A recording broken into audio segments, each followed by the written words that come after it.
Hello friends, most welcome in exam Guru RAS. मैं LR Beniwal, Rajasthan PCS selected.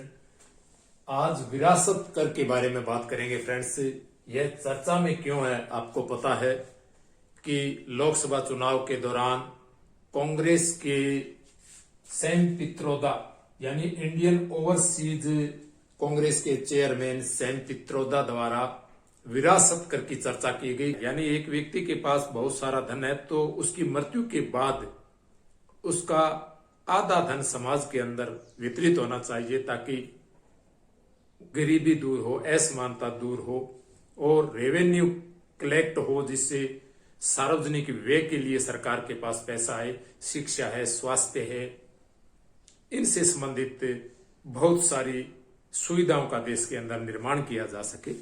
तो हम सब लोकसभा चुनाव के दौरान सुन रहे हैं कि मंगलसूत्र छीनने तक की बात हो रही है। हालांकि कांग्रेस के मैनिफेस्टो में राहुल गांधी द्वारा आर्थिक समीक्षा की बात जरूर की गई थी। 12 मार्च और बाद में 6 अप्रैल को इन्होंने मैनिफेस्टो जारी करते समय यह जरूर कहा था कि इकोनॉमिक सर्वे होगा। देश के अंदर बहुत असमानता, आर्थिक असमानता है, जातिगत जनगणना भी होगी और जिनके पास अथाह संपत्ति है उसका सर्वे किया जाएगा, आर्थिक सर्वे। और बहुत सारे गरीब लोग हैं, उनके हक में जो उनको मिलना चाहिए वह मिलेगा। तो हालांकि कांग्रेस का कहना है कि हमारे मैनिफेस्टो में इस चीज का जिक्र नहीं है। हाँ, कांग्रेस के मैनिफेस्टो में इसका सीधा जिक्र नहीं है, लेकिन अप्रत्यक्ष रूप से कांग्रेस के द्वारा जो बयान दिए गए राहुल गांधी द्वारा, उनमें इस चीज का अप्रत्यक्ष रूप से जिक्र जरूर किया गया है इस चीज का। तो हम इस पे आते हैं। ये यूपीएससी पीसीएस आरएएस मेंस के अंदर विरासत कर से संबंधित क्वेश्चन आएंगे फ्रेंड्स, कि आप स्पष्ट कीजिए भारत के अंदर कितनी असमानता है, विरासत कर किस प्रकार भारत की असमानता को दूर कर सकता है। तो आपको फैक्ट देने हैं। तो हम हंगर इंडेक्स की भी बात करेंगे, हम भारत के अंदर क्या स्थिति है, विदेशों के अंदर इस करके क्या स्थिति है, किन किन देशों में यह लागू है और भारत में क्या संभावना है, और भारत के अंदर यह विरासत कर कब रहा है, कब समाप्त हुआ, ये सारी बात करेंगे। तो सबसे बड़ी बात तो यह है कि यह देश के अंदर आर्थिक असमानता को दूर करने से संबंधित यह कर है विरासत कर। यानी किसी व्यक्ति की मृत्यु के पश्चात उनके उत्तराधिकारी को जो संपत्ति मिलती है उस पर लगने वाला यह कर है। यानी किसी व्यक्ति की मृत्यु के बाद उसका उत्तराधिकारी इस टैक्स को वहन करता है, वह विरासत में मिली संपत्ति में से इस टैक्स को चुकाता है, इसलिए इसको उत्तराधिकार टैक्स भी बोलते हैं, एस्टेट ड्यूटी भी बोलते हैं, इसको संपत्ति कर भी बोलते हैं। हम इसका एनालिसिस करेंगे पूरा, ये इस टैक्स का। इसको इनहेरिटेंस टैक्स भी बोलते हैं। इसकी आवश्यकता क्यों, इसके कारण क्या है, विरासत कर क्यों लगाया जाता है? आर्थिक असमानता दूर करने के लिए, यानी समाज के कुछ प्रतिशत लोगों के पास अथाह संपत्ति, धन संपत्ता होना और समाज के एक बहुत बड़े वर्ग के पास यानी 70-80% लोगों के पास 1% संपत्ति भी नहीं होना। तो इस असमानता को दूर करने के लिए यह लागू किया जाता है। बहुत सारे देशों में यह लागू है। और राजस्व, रेवेन्यू कलेक्ट करने के लिए जो पब्लिक एक्सपेंडिचर होता है, सार्वजनिक व्यय, सरकार का शिक्षा है, स्वास्थ्य है, परिवहन है, सड़क है, सब विकास कार्यों पर जो खर्च आता है उसके लिए रेवेन्यू इकट्ठा करने के लिए, धन इकट्ठा करने के लिए भी यह विरासत कर भारत में लागू किया गया था। भारत में इसे कब शुरू किया गया और कब समाप्त किया गया? भारत में यह संपदा शुल्क अधिनियम 1953 के तहत शुरू किया गया था। यानी 1952 में आम चुनाव के बाद सरकार बनी, तो 1 साल बाद, यानी शुरू में सरकार में आते ही देखा कि सरकार के पास धन की कमी है, देश के अंदर गरीबी है, असमानता है, तो इसलिए संपदा शुल्क अधिनियम 1953 ये लाया गया और इसको डेथ टैक्स भी कहा गया। क्या कहा गया? डेथ टैक्स, यानी व्यक्ति की मृत्यु के बाद उसकी संपत्ति पर लगने वाला टैक्स था, इसलिए इसको डेथ टैक्स कहा गया। और यह 1985 में राजीव गांधी सरकार द्वारा इसको समाप्त कर दिया गया और इस पे 20 लाख से अधिक संपत्ति, उसमें 20 लाख रुपए बहुत होते थे, 20 करोड़ के बराबर आज की संपत्ति के, 20 करोड़ नहीं 200 करोड़, आज की संपत्ति के 200 करोड़ के बराबर उस समय होता था, उसका 85% लगता था। यानी एक व्यक्ति के पास करोड़ों अरबों रुपए होता है तो उसका 85% जरूर वह वेल्थ टैक्स लगना चाहिए, और लगाया भी गया था 1985 तक। उसके बाद यह समाप्त कर दिया गया। हालांकि उस संपत्ति को छिपाया जाता है, काले धन के रूप में उसको छिपा दिया जाता है। जो विरासत के अंदर संपत्ति मिलती है उसको दिखाया नहीं जाता है, उसको रिकॉर्ड के अंदर नहीं लिया जाता है, इसलिए इस टैक्स की भी सही तरीके से कैलकुलेशन नहीं होती है और ये सही तरीके से लगता भी नहीं है, आप सबको पता है। अब इसकी जरूरत क्यों है, इसकी जरूरत क्यों है, इसकी क्यों है, इस पे हम बात करते हैं। क्योंकि भारत सहित विश्व के विभिन्न देशों में जो आर्थिक असमानता है, उस आर्थिक असमानता को दूर करने के लिए, और देश अगर गरीबी की हालत में है, उसकी आर्थिक स्थिति खराब है किसी देश की, तो यह विरासत कर जरूर लगता है। भारत में इसकी जरूरत क्यों है? क्योंकि भारत के अंदर आर्थिक विषमता है, और किस कदर आर्थिक विषमता इसकी आपको चर्चा करनी पड़ेगी। सबसे पहले तो हंगर इंडेक्स लेते हैं हम, यानी भूखमरी सूचकांक है जो विश्व का, उसके अंदर भारत 125 देशों में भारत का 111वां स्थान है। यानी विश्व के अंदर आर्थिक असमानता वाले देशों में भारत शीर्ष पर आता है। भारत के अंदर बहुत अधिक आर्थिक विषमता है, असमानता है, यानी 125 भूखमरी वाले देशों में भारत 111वें स्थान पर आता है। यानी भारत के अंदर भूखमरी की बहुत खराब हालत है। भारत के अंदर भूखमरी को आप देखो तो 80% आबादी वो खाद्य सहायता पर निर्भर है।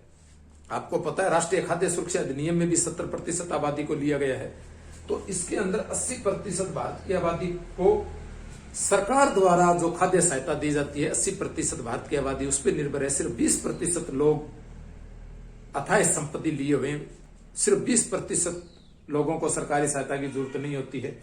बाकी सभी लोगों को, हालांकि हो सकता है किसी गांव के अंदर या किसी राज्य के अंदर कुछ लोग धनाढ्य हो, ये प्रतिशत हो सकता है, लेकिन पूरे देश का जब हम प्रतिशत निकालते हैं तो उसमें पूरे देश की 80% आबादी में भूखमरी है। आप देखोगे यूपी है, बिहार है, उड़ीसा है, ये विदर्भ क्षेत्र है, वहां अकाल पड़ते हैं हर बार। राजस्थान का बहुत बड़ा क्षेत्र है। इन राज्यों के अंदर आप जब देखते हो तो वहां बहुत सारी आबादी के पास धन संपदा बहुत कम है, और इसकी कैलकुलेशन जब करते हैं तो भारत की 60% आबादी 250 रुपए प्रतिदिन पर जीवन यापन कर रही है, और 21% यानी 25 करोड़ आबादी 150 रुपए में जीवन यापन कर रही है। ये आंकड़े कोई नीति आयोग से हैं, सरकारी सर्वे होते हैं, उसके आधार पर है। 1% के पास, यानी भारत के 1% लोगों के पास 40% संपत्ति है, और 10% के पास 77%। मैं हमेशा ही कहता हूं ना कि 90% लोगों को विरासत करके वकालत करनी चाहिए, 90% लोग इसके पक्ष में होंगे। 10% लोगों के पास 77% संपत्ति है फ्रेंड्स, तो इसलिए विरासत कर जरूर लगना चाहिए, मैं इससे सहमत हूं।